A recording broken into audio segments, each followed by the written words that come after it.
Bonjour, bienvenue sur la chaîne de Cosmétanie. On se retrouve aujourd'hui pour la préparation d'une crème jeunesse absolue.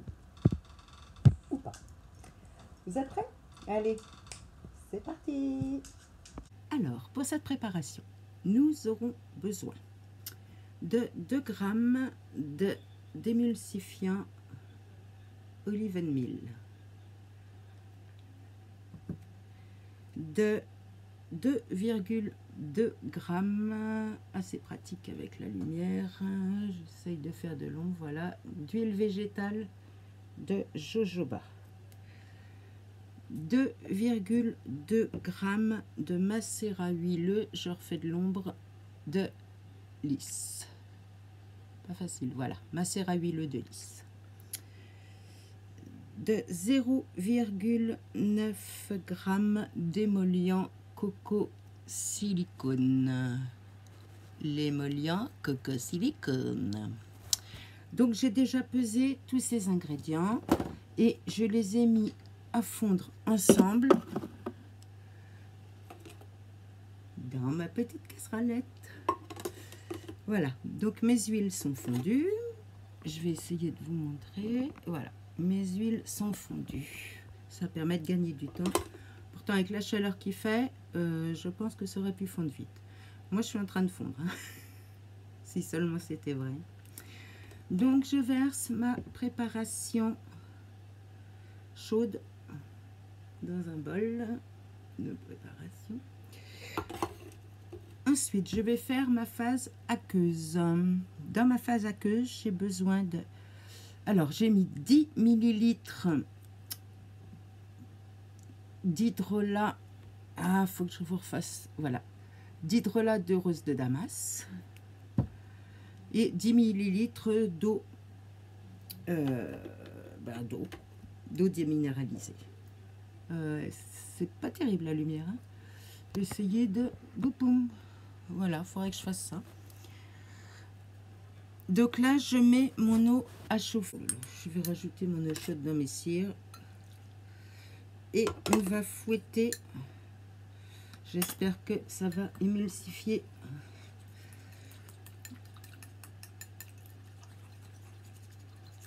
C'est bon. C'est bon, c'est bon, c'est bon. Donc je fouette. Comment je pourrais faire pour vous montrer ma fouettage? Voilà. Donc là, une préparation. Qu'est-ce que c'est pénible cette lumière? Voilà, une préparation mousseuse crémeuse. Cette préparation que je ne cesse de remuer, je vais rajouter. Qu'est-ce que je rajoute? Parce que je lis mes notes en même temps. Aidez-moi, aidez-moi. Ajouter, on va mettre une pointe d'acide hyaluronique, petite pointe de couteau comme ceci. Voilà. On mélange pour pas qu'il y ait de grumeaux et que ce soit. Je vais rajouter 15 gouttes d'Algo Boost Jeunesse. Donc c'est parti. Voilà, j'ai mis mes 15 gouttes. Je mélange. Je mélange tout ça. Je vais rajouter de l'arrowroot pour avoir un effet poudré puisqu'on est en plein été qui fait de la chaleur.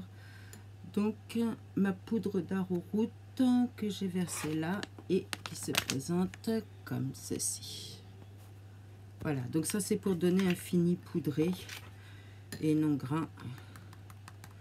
Et ça, l'arrowroot, j'en ai mis 8%, donc 2,4 g. Donc ça donnera à ma crème un effet poudré pour pas avoir une sensation de gras sur le visage, vu que en plein été, de peau normale, je passe à peau grasse. Et donc je vous montre la consistance de ma crème. Et à ça, pour la conserver, on va rajouter du Cosgar, 7 gouttes de Cosgar, qui est un conservateur. Donc j'espère que ce coup-ci, elles vont couler plus vite. 1, 2, 3, 4, 5, 6, 7, 8, 9, 10. C'était 10 gouttes. Préparation terminée. Est-ce que je mets une petite odeur? Vous en pensez quoi? Non, je vais la garder nature. Eh bien, il ne me reste plus qu'à transvider dans mon petit pot. Bien sûr, je reprécise que tous les accessoires, pots, contenants ont été désinfectés à l'alcool à 90 avant tout usage. Alors, je vais vider tout ça dans mon petit pot de 30 ml. Que normalement, je devrais arriver à obtenir les 30 ml. Je tapote, vous entendez le bruit, voilà mon petit pot, hein, avec ma petite crème. Comme vous voyez, c'est une recette très simple et très rapide à faire. Je vide dans mon petit pot. J'ai très mal réglé ma vidéo, je sais, vous voyez rien, mais vous me voyez moi, c'est déjà un honneur pour vous. Non? Et voilà, mon petit pot de 30 ml est bien plein à ras-bord. On essuie les contours. Alors, je ne vais pas m'en servir tout de suite. Je vais la mettre au réfrigérateur pendant 2 heures. Je referme mon petit pot. Mais par contre, on va l'essayer ensemble sur ma main. C'est la première fois que je fais cette préparation. Alors, pour tout vous dire, je me suis inspirée d'une recette de base d'Aromazone que j'ai améliorée à ma sauce. Enfin, améliorée ou... Allez. Voilà. Bon, là, c'est chaud, donc c'est un peu huileux. Puis comme j'ai la main chaude en plus, c'est doux. On va l'étaler. En fait, j'en ai mis beaucoup. Voilà. C'est agréable. On va voir quand ça sèche si ça donne vraiment l'effet poudré ou pas. Je m'essuie les mains sur ma petite serviette. Voilà, voilà pour cette petite crème. Ensuite, donc j'ai testé mon pH. Il est entre 5, il est 5,5 à peu près. Hein. Un petit chouïa entre 5,5, 6, 5, 5, 5, 5, 5, 6. Donc normalement, il est bon. Alors ensuite, en bonus, je me suis fait, puisqu'on part à la campagne lundi, qu'à partir de lundi, je vais me faire dévorer par les...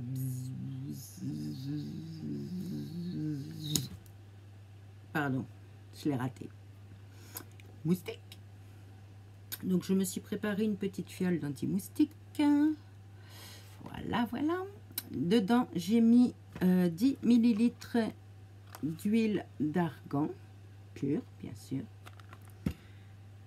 J'ai mis 10 gouttes de géranium rosa d'Égypte.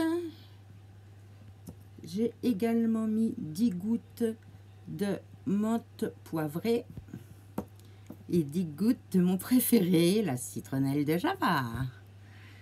Avec ça, ils ne me piqueront peut-être pas. Alors, allez, une petite anecdote pour vous.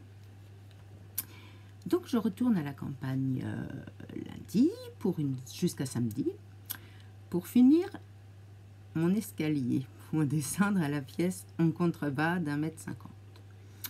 J'y suis allée il y a une dizaine de jours et j'ai eu un petit souci. C'est que, bon, j'ai été acheter mes parpaings pour faire l'escalier. J'ai descendu mes parpaings par l'échelle. J'en avais 15.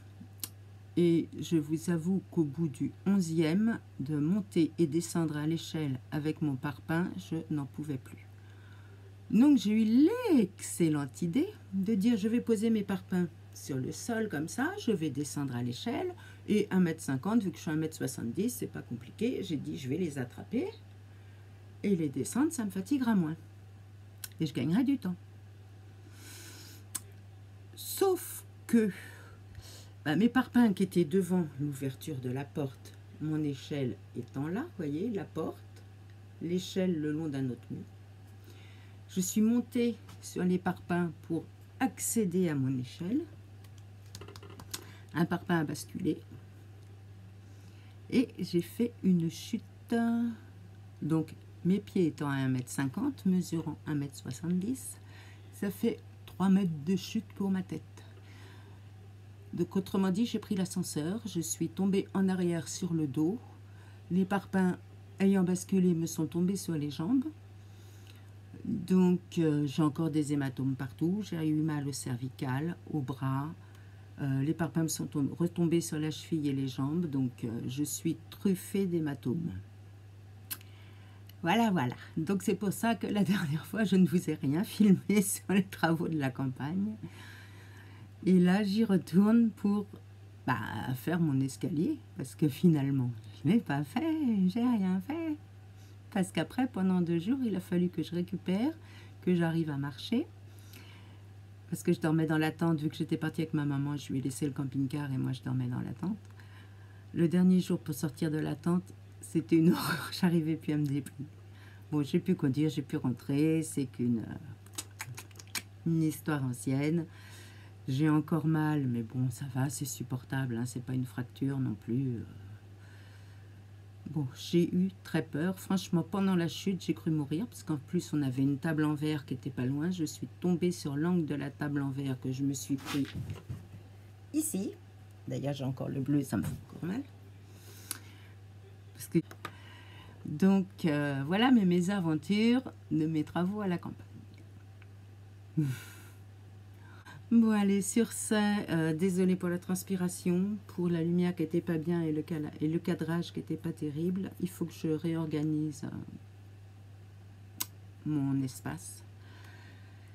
Et puis, bien passer un bon week-end. Et puis, à bientôt.